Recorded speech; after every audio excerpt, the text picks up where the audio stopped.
सभी सनातन धर्मी श्रोताओं को मेरी ओर से हर हर महादेव।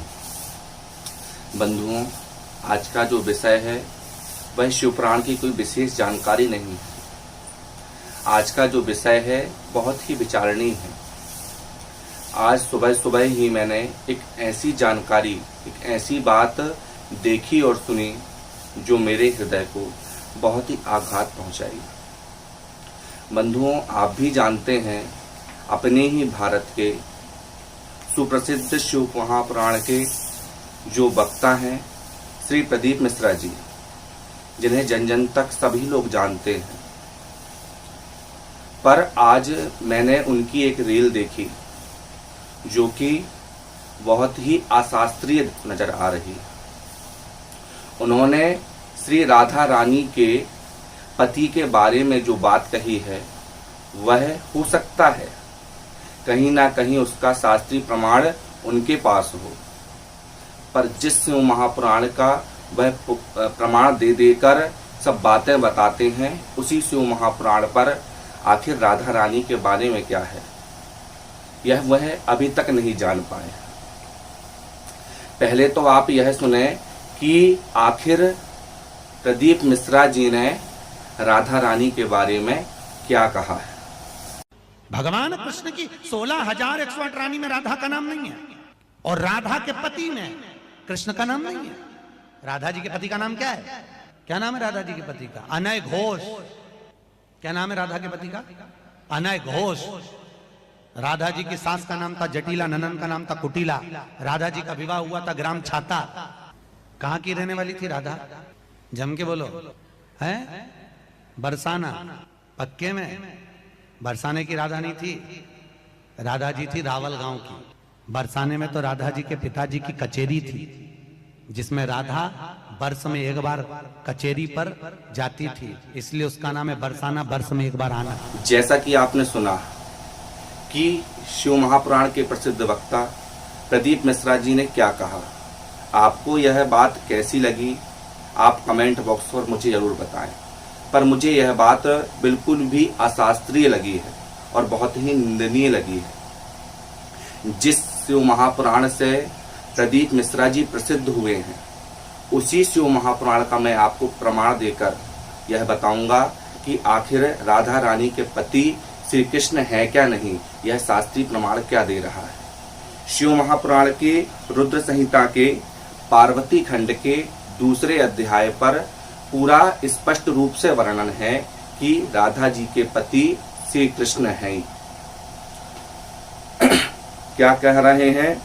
7वें श्लोक पर वर्णन है, मैना नामनी सुता ज्येष्ठा मध्या धन्या कलावती अंत्या यतः सुतः सर्वा पितृणाम मनसोद्भवा।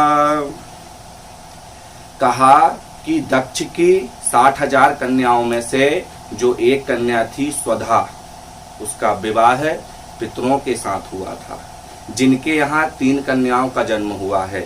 सबसे बड़ी कन्या का नाम है मैना, और दूसरी कन्या का नाम है धन्या, और तीसरी का नाम है कलावती। बंधुओं, एक समय की बात है, यह तीनों कन्याएं भगवान विष्णु के दर्शन को गई हैं। इन्होंने तीनों ने बढ़िया भगवान विष्णु का दर्शन किया। तभी उन्हीं के बीच पर ब्रह्मा जी के मानस पुत्र सनक, सनंदन, सनातन और सनत कुमार पहुंचे हैं।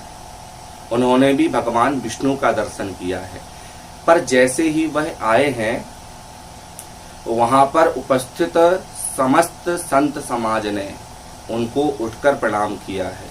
पर यह जो तीनों बेटियां थीं पितरों की, इन्होंने उनका सम्मान नहीं किया, जिस कारण से सनकादिकों ने इनको शाप दिया है और कहा है कि तुम मनुष्यों की तरह व्यवहार कर रही हो, इसलिए तुम आने वाले समय पर स्त्रियां बनोगी, वह भी मनुष्यों की ही।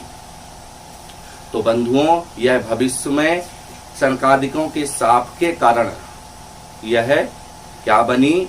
स्त्रियां बनी हैं मनुष्यों की। किनकी बनी?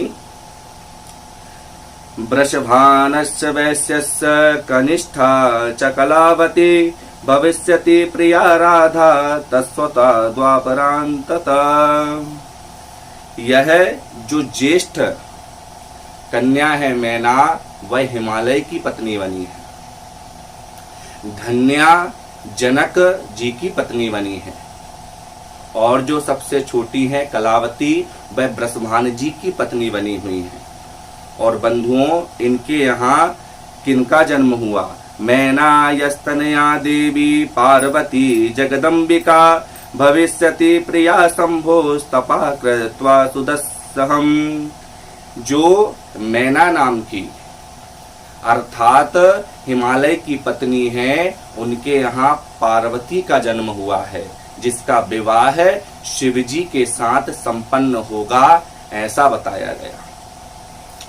दूसरी जो धन्या नाम की कन्या है, वह जनक जी के साथ विवाह हुआ, जिनके यहाँ भगवती का स्वरूप सीता जी के रूप में आया, जिनका विवाह श्री रामचंद्र जी के साथ होगा, ऐसा बताया।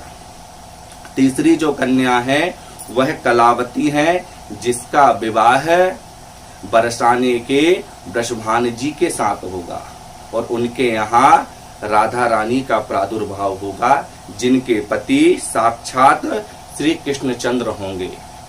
यह शिव महापुराण पर रुद्र संहिता के पार्वती खंड के दूसरे अध्याय के 39वें श्लोक पर इसका स्पष्ट रूप से वर्णन है कि भगवान श्री कृष्णचंद्र ही राधा जी के, हमारी राधा जी के पतिदेव हैं।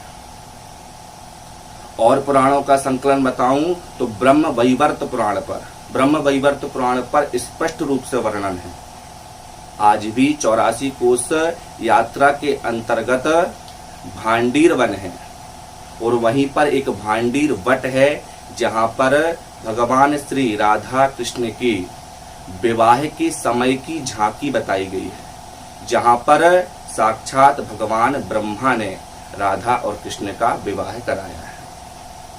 अगर आपको विश्वास ना हो तो आप जाकर वहां दर्शन कर सकते हैं।